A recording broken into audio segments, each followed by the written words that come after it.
नमस्कार and welcome friends. मैं सूरज और मैं इस चैनल में आप लोग का अभिनंदन करता हूं। फ्रेंड्स, मैं आज आप लोग के लिए लेकर आया हूं इंडियन पॉलिटी के 1500 क्वेश्चन। फ्रेंड्स, मैं आज से आपके लिए इंडियन पॉलिटी स्टार्ट करने वाला हूं, जो कि CGL exams, LDC, lower division clerk, multitasking staff, SSC के जितने भी डिपार्टमेंट्स के एग्जाम है, प्रीवियस ईयर जितने भी सारे क्वेश्चन किए हुए प्रीलिम्स और मेंस के, मैं कुछ क्वेश्चन आपको लेके आया हूँ और कुछ अपने से भी मैं आपको क्वेश्चन कराऊंगा। मैं टोटल 1500 क्वेश्चन कराऊंगा। तो देखिए, मैं आज आप लोग के लिए सिर्फ 10 क्वेश्चन लेके आया हूँ। देखिए आप इसमें कितना स्कोर कर पाते हैं। यदि वीडियो आपको अच्छा लगे तो लाइक कीजिए, शेयर कीजिए, सब्सक्राइब कीजिए। चलिए हम स्टार्ट करते हैं। देखिए, पहला क्वेश्चन आपका है, लेखानुदान संघ सरकार को कौन सी अनुमति प्रदान करता है? ऑप्शन ए आपका सार्वजनिक ऋण लेने की अनुमति, ऑप्शन बी RBI से ऋण लेने की अनुमति, ऑप्शन सी राज्य को अनुदान प्रदान करने की अनुमति, ऑप्शन डी निश्चित अवधि के लिए भारतीय संचित निधि से धन निकालने की अनुमति। तो आपका राइट ऑप्शन है option number D, option number D. देखिए, यदि आपको आंसर पता आप कमेंट बॉक्स में डाल सकते हैं और लास्ट में अपना स्कोर जरूर बताएं कि आपका स्कोर कितना रहा। तो चलिए एक क्वेश्चन और देखिए, इसमें कभी कभी पूछ देता है। देखिए, एक ऑप्शन में आपका RBI इंडिकेट किया हुआ है, तो आप याद रखिएगा RBI का फुल फॉर्म होता है रिजर्व बैंक ऑफ इंडिया। कभी कभी फुल फॉर्म भी पूछ देता है, तो याद रखिएगा RBI जो दिया है इसका फुल फॉर्म है रिजर्व बैंक ऑफ इंडिया। तो चलिए अब हम लोग नेक्स्ट क्वेश्चन की ओर चलते हैं। दूसरा क्वेश्चन आपका है, सामान्य कार्य के लिए समान वेतन किस प्रकार का अधिकार है? देखिए, क्वेश्चन दूसरा आपका है, सामान्य कार्य के लिए समान वेतन किस प्रकार का अधिकार है? ऑप्शन ए आपका है मौलिक अधिकार, ऑप्शन बी है आर्थिक अधिकार, ऑप्शन सी मौलिक कर्तव्य, ऑप्शन डी राज्य के नीति निर्देशक सिद्धांत का अंग। तो राइट आंसर है आपका ऑप्शन नंबर डी, राज्य के नीति निर्देशक का सिद्धांत। देखिए, कभी कभी ये भी पूछता आपका मौलिक अधिकार कौन से भाग में है, तो आप याद रखिएगा मौलिक अधिकार जो है भाग 3 में है। आप ये बात को बिल्कुल याद रखिए, मौलिक अधिकार जो है आपका भाग 3 में है।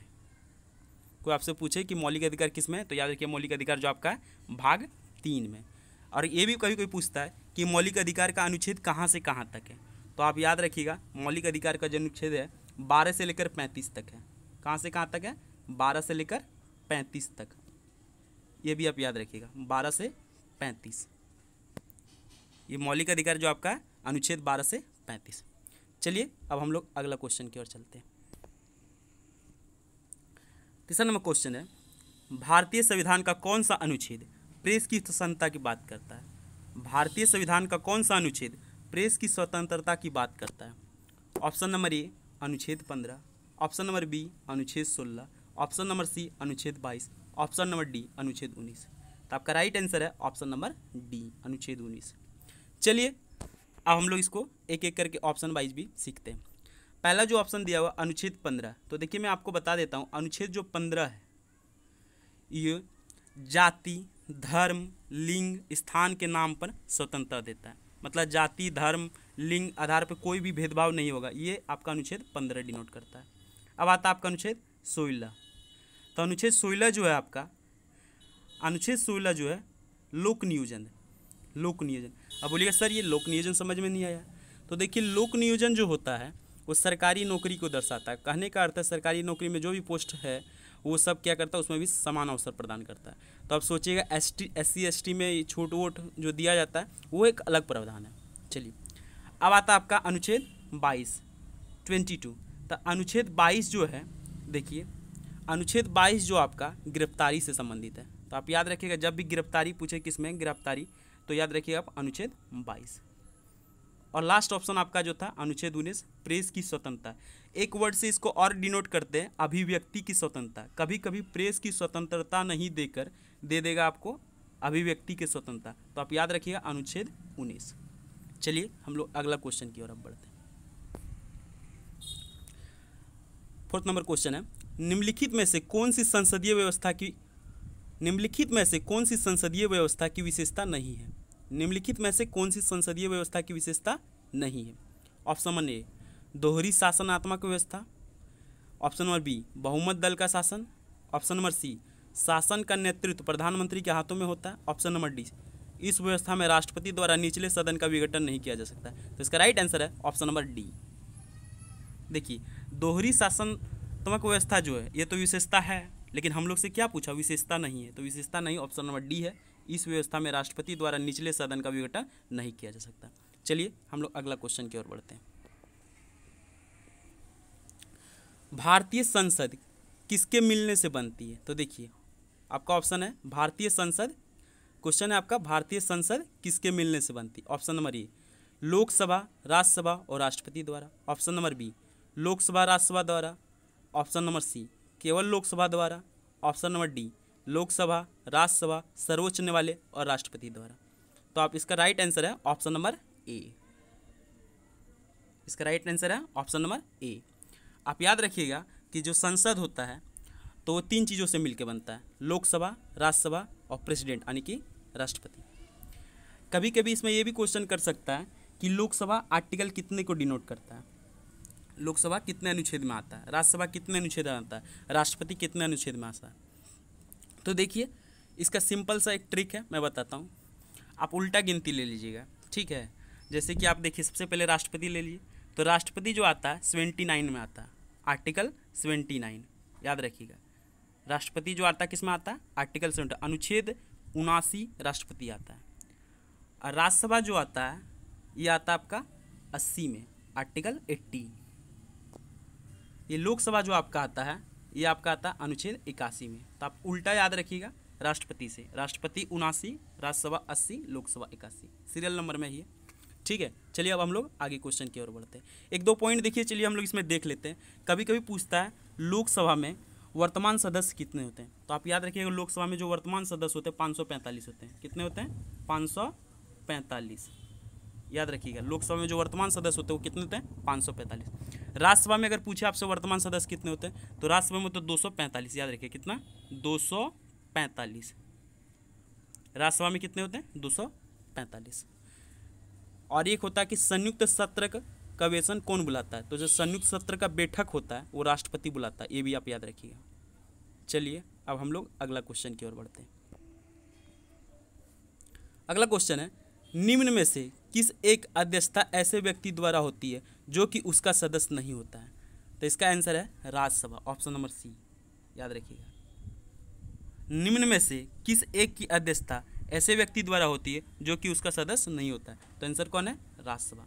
चलिए इसका भी हम थोड़ा डिनोट करते हैं। तो राज्यसभा जो है, राज्यसभा का जो सदस्य होता है वो उसका सदस्य नहीं होता है। राज्यसभा का जो अध्यक्ष होता है ना वो उसका सदस्य नहीं होता है। तो राज्यसभा का अध्यक्ष कौन होता है? राज्यसभा का अध्यक्ष जो होता है उपराष्ट्रपति होता है।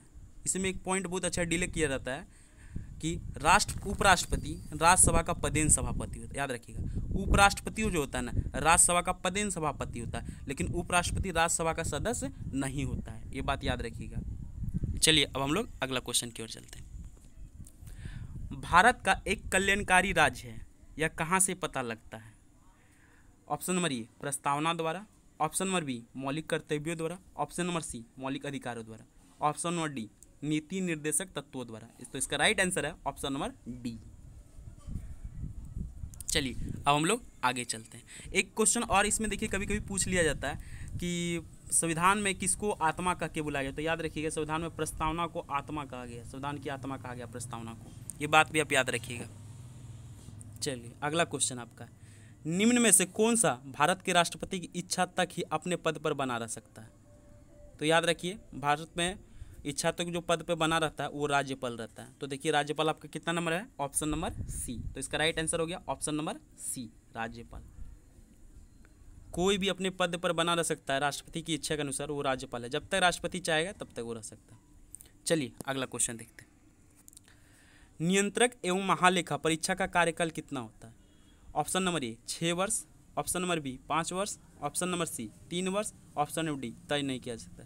तो इसका राइट आंसर है ऑप्शन नंबर ए 6 वर्ष। ऑप्शन नंबर ए 6 वर्ष। देखिए नियंत्रण एवं महालेखा परीक्षा है, इसमें कुछ इंपॉर्टेंट नोट्स पढ़ते हैं हम लोग पहले। तो इसको CAG कहते हैं, शॉर्ट फॉर्म में क्या कहते हैं? CAG। CAG फुल फॉर्म इसका होता है comptroller and auditor general of India. Comptroller and auditor general of India. इसको जो अनुच्छेद 148 में डिनोट करता है, इसको अनुच्छेद कितना में दर्शाया गया है? 148, आप याद रखिएगा, अनुच्छेद 148, 148, इसमें इसको डला CAG को डिनोट किया गया, अनुच्छेद 148। नियंत्रक एवं मार्ग, इसकी नियुक्ति कौन करता है? राष्ट्रपति करता है। आप एक बात भी याद रखिए, CAG की नियुक्ति कौन करता है? राष्ट्रपति करता है। चलिए अब हम लोग अगला क्वेश्चन की ओर बढ़ते हैं। लास्ट क्वेश्चन है आपका, निम्न में से कौन सा संसद के दोनों सदनों में बोलने अन्य कार्यवाही में भाग लेने का अधिकार रखता है परंतु वोट डालने का नहीं? तो आप याद रखिएगा, ये है आपका भारत का अटॉर्नी जनरल, जो ऑप्शन नंबर डी, भारत का attorney general, option number D right answer है, ऑप्शन नंबर डी, भारत के attorney general. Attorney general of India होता है, वो जो है वो बोल सकता है, उसमें कुछ कह सकता है, सुन सकता है, लेकिन उसमें वोट नहीं डाल सकता, याद रखिएगा, संसद में वो वोट नहीं डाल सकता है। इसकी नियुक्ति भी कौन करता है? राष्ट्रपति करता है। त्यागपत्र भी किसको देगा? राष्ट्रपति को देगा। तो फ्रेंड्स, आप लोग को हो सकता है ये वीडियो अच्छा लगा हो, अच्छा ना भी लगा हो, तो जैसा भी हो वीडियो में जो कमियां हो खामियां हो प्लीज़ आप कमेंट करके बताएं, और वीडियो यदि अच्छा लगे तो लाइक कीजिए, शेयर कीजिए, सब्सक्राइब कीजिए। Thank you for so watching. Thank you.